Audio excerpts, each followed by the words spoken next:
Hello everyone, welcome to electrical department. Tata consulting engineer limited की तरफ से डीईटी यानी कि डिप्लोमा इंजीनियर ट्रेनिंग की पोस्ट के लिए जो वैकेंसी आया था उसमें जो भी स्टूडेंट अप्लाई किए थे उनके पास असेसमेंट के लिए मेल आ गया है। सभी के पास मेल नहीं आया है, जो इसमें शॉर्टलिस्ट हुए हैं उन्हीं के पास मेल आया है। तो आज के इस वीडियो में हम जिन टॉपिक को कवर करेंगे वो इस प्रकार है कि जो आपके पास मेल आया है, मतलब कि टाटा कंसल्टिंग इंजीनियर लिमिटेड की तरफ से जो वैकेंसी आई है उसका असेसमेंट कैसे दें और उसका सिलेबस क्या होगा, एग्जाम पैटर्न, सिलेक्शन प्रोसेस और किस टाइप के क्वेश्चन एग्जाम आपके असेसमेंट में पूछे जाएंगे और इसका रिजल्ट यानी कि जो इसका आगे का प्रोसेस है वो क्या होगा और उसके लिए आपके पास मेल कब आएगा। तो डिटेल में आपको इस वीडियो में टाटा कंसल्टिंग इंजीनियर लिमिटेड की तरफ से इस वैकेंसी के बारे में सारा कुछ आपको बताएंगे। आपका सारा डाउट क्लियर हो जाएगा और आपका असेसमेंट जो है शायद 25 नवंबर से स्टार्ट होगा, उसके लिए भी आपको पूरी जानकारी मिल जाएगी।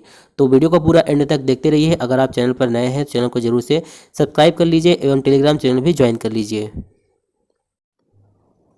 तो टाटा कंसल्टिंग इंजीनियर लिमिटेड के डिप्लोमा इंजीनियर ट्रेनिंग की पोस्ट के लिए जो भी इंपॉर्टेंट चीज़ें हैं उनका सभी का डाटा मैंने कलेक्ट कर लिया है ताकि आपको आसानी से एक्सप्लेन कर सकें। तो यहाँ पर देख सकते हैं जो वैकेंसी निकाली गई थी टाटा कंसल्टिंग इंजीनियर लिमिटेड की तरफ से और असेसमेंट के लिए सबके पास लगभग मेल आ चुका है और ये पोस्ट था इसमें आपका डिप्लोमा इंजीनियर ट्रेनिंग। तो सबसे पहले हम आपको इस टॉपिक पर बता देते हैं कि इसका असेसमेंट कैसे देना है, how to take an online assessment test Tata consulting engineer limited का।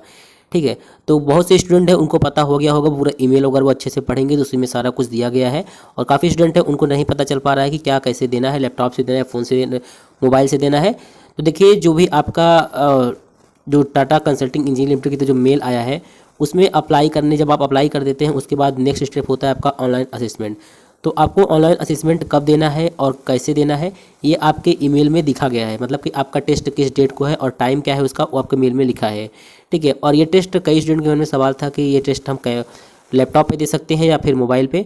तो ये टेस्ट जो है आप केवल लैपटॉप पर दे सकते हैं, ऐसा लैपटॉप जिसमें वेब कैम हो, क्योंकि जब आप टेस्ट देंगे तो आपका कैमरा और माइक्रोफोन दोनों ही ऑन रहना चाहिए, अन्यथा आप इस वैकेंसी के लिए टर्मिनेट कर दिए जाएंगे। और आपको जो टेस्ट देना है गूगल क्रोम पर देना है, और भी ब्राउज़र पर दे सकते हैं लेकिन इसके लिए गूगल क्रोम बेस्ट है। इसके बाद आपको बता दें यहाँ पर जो आप ये टेस्ट देंगे उसमें प्रॉक्टर होंगे, यानी कि आप चीटिंग इसमें नहीं कर सकते हैं।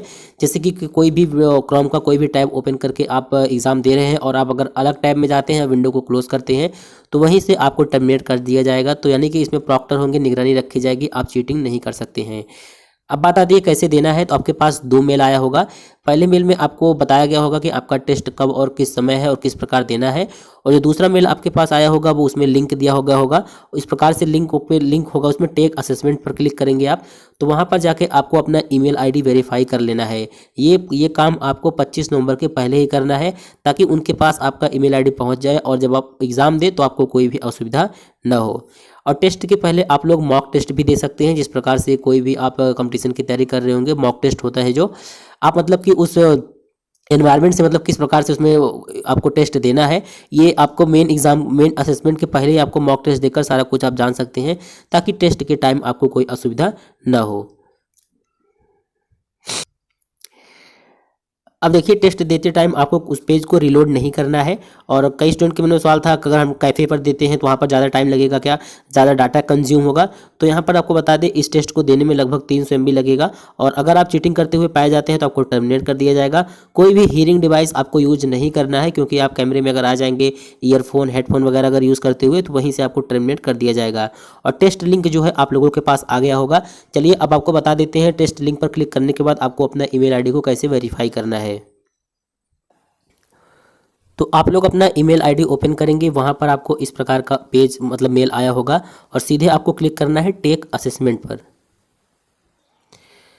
अब देखिए टेक असेसमेंट पर आप क्लिक करेंगे तो इस प्रकार का पेज आपके सामने ओपन होगा, लाइव असेसमेंट pod.ai। ठीक है, तो यहाँ पर जैसे ही आप अपना ईमेल आईडी डालेंगे और आप अगर लैपटॉप पर ओपन किए होंगे, माइक्रोफोन आपका ऑन होगा, कैमरा ऑन होगा, तो यहाँ पर ऐसे ओपन लिख के आ जाएगा your system has been verified.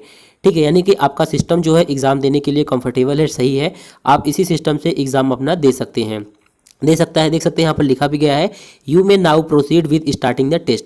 तो इस प्रकार से आपको चेक कर लेना है एग्जाम के पहले। अगर आप एग्जाम के टाइम करते हैं तो इस प्रकार के प्रॉब्लम्स आएगा, उसको आप सॉल्व ही नहीं कर पाएंगे और आपका टाइम भी चला जाएगा।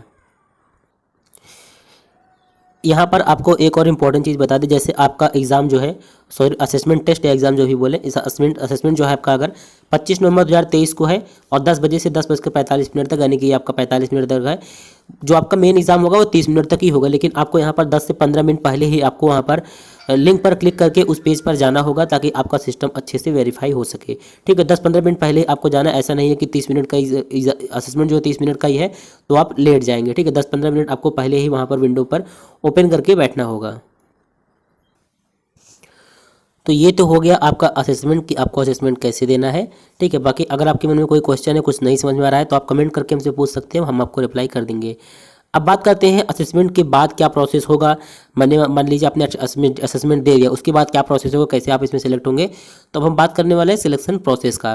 सिलेक्शन प्रोसेस का आप इस फेज पर आ चुके होंगे, रिज्यूम शॉर्टलिस्टेड हो गया है आपका और ऑनलाइन असेसमेंट आप दे चुके हैं। इसके बाद जो आपका होगा इंटरव्यू राउंड होगा या फिर ग्रुप डिस्कशन होगा, दोनों में से एक ही होगा। ठीक है, और इसके बाद आपको मेडिकल टेस्ट देना होगा और इसके बाद आपको कंपनी को ज्वाइन करना होगा। ठीक है, तो ये इसका टाटा कंसल्टिंग इंजीनियर में आपका इसमें सिलेक्शन प्रोसेस होने वाला है। अब बात कर लेते हैं इसमें एग्जाम पैटर्न का। तो एग्जाम पैटर्न किस बेस पर होगा, तो इसमें आपको केवल 30 क्वेश्चन पूछे जाएंगे डोमेन से। हमने आपको बताया डोमेन से 30 क्वेश्चन पूछे जाएंगे, यानी कि जिस भी ब्रांच से आप अप्लाई किए होंगे, सिविल, इलेक्ट्रिकल, मैकेनिकल, जो भी ब्रांच से आप अप्लाई किए होंगे उसके 30 क्वेश्चन होंगे और 30 मिनट का ही टाइम मिलेगा और 30 नंबर का ही ये एग्जाम होगा। ठीक है, और किसी प्रकार का कोई इसमें निगेटिव मार्किंग नहीं होगा। अब बात कर लेते हैं डोमेन सिलेबस की, यानी कि इलेक्ट्रिकल, मैकेनिकल, सिविल आपका जो भी ब्रांच हो उसका सिलेबस क्या होगा। देखिए, अगर बात करें हम इसमें इलेक्ट्रिकल का, तो टाटा कंसल्टिंग इंजीनियर लिमिटेड में इलेक्ट्रिकल इंजीनियरिंग में कई प्रकार के क्वेश्चन यहाँ से आपको पूछे जा सकते हैं। देखिए कहाँ कहाँ से आपके पास क्वेश्चन आ सकते हैं वो आपको यहाँ पर हम बता देते हैं। इलेक्ट्रिकल सर्किट के क्वेश्चन हो सकते हैं, पावर सिस्टम से, कंट्रोल सिस्टम से, इलेक्ट्रिकल मशीन से एंड इंस्ट्रूमेंटेशन से। और एक चीज़ पहले बता देते हैं, ये प्राइवेट कंपनी है। ठीक है, अच्छी कंपनी, प्राइवेट कंपनी, तो इनका कोई सिलेबस फिक्स नहीं होता है कहाँ से क्वेश्चन पूछे जाएंगे।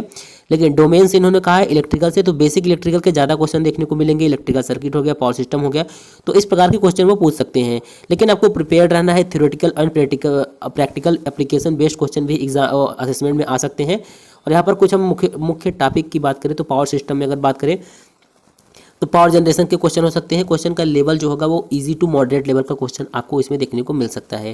ट्रांसमिशन हो गया, पावर डिस्ट्रीब्यूशन हो गया, power factor correction, fault analysis and protection, ये यहाँ पर हम वो टॉपिक चूज किए हैं जो कि टाटा के लगभग सभी असेसमेंट टेस्ट में पूछा जाता है।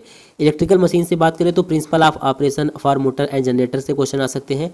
Types of motor and their application के क्वेश्चन आ सकते हैं। Transformer operation and types. ठीक है, ये जो टॉपिक आपको बता रहे हैं किसी भी इंटरव्यू में भी यहीं से ही क्वेश्चन पूछा जाता है। कंट्रोल सिस्टम की बात करें तो control system analysis and design, PID controller and feedback system stability analysis से क्वेश्चन आ सकते हैं। सर्किट एनालिसिस की बात करें तो नेटवर्क थ्योरम से क्वेश्चन आ सकते हैं, जिसमें कि आपका Kirchhoff law, Thevenin theorem, Norton theorem, AC and DC circuit analysis और ट्रांजिट एनालिसिस से भी क्वेश्चन आ सकते हैं। और यहाँ पर कुछ टॉपिक दिए गए हैं, इस पीडीएफ को हम टेलीग्राम पर सेंड कर देंगे, वहाँ से आप लोग एक बार टॉपिक को देख लीजिएगा और इससे रिलेटेड जो भी क्वेश्चन होंगे वो आप लोग तैयार कर लीजिएगा। ठीक है, और यहाँ पर आपको एक चीज़ और बता दें, अगर आपने इसी ईयर अपना डिप्लोमा पास किया है तो 2023 में, तो आपके पास नोट्स वगैरह होंगे, तो make sure to review your class notes, text book and any relevant practical experience online assessment. ठीक, क्योंकि यहाँ पर theoretical and problem solving question भी आपको देखने को मिल सकते हैं। ठीक है, तो ये था आपके लिए गाइडेंस की टाटा कंसल्टिंग इंजीनियर लिमिटेड में डिप्लोमा इंजीनियर ट्रेनिंग के लिए किस पोस्ट से आपका क्या सिलेबस होने वाला, एग्जाम पैटर्न, सारा कुछ हमने यहाँ पर आपको बता दिया है। अगर अदर ब्रांच की बात करें तो सिविल, मैकेनिकल, इलेक्ट्रिकल, तो उसमें भी जो मेनली सिविल के रिलेटेड जो सब्जेक्ट्स होते हैं वहाँ से क्वेश्चन पूछे जाएंगे। ठीक है, तो इसी अकॉर्डिंग आप लोग अपनी तैयारी कर लीजिएगा। बाकी अगर आपको वीडियो पसंद आए तो वीडियो में कमेंट करके जरूर बताइएगा और चैनल को जरूर से सब्सक्राइब कर लीजिएगा। और इस वैकेंसी के रिगार्डिंग आगे जो भी अपडेट आएगा वो आपको टेलीग्राम चैनल पर और व्हाट्सएप ग्रुप पर देखने को मिल जाएगा।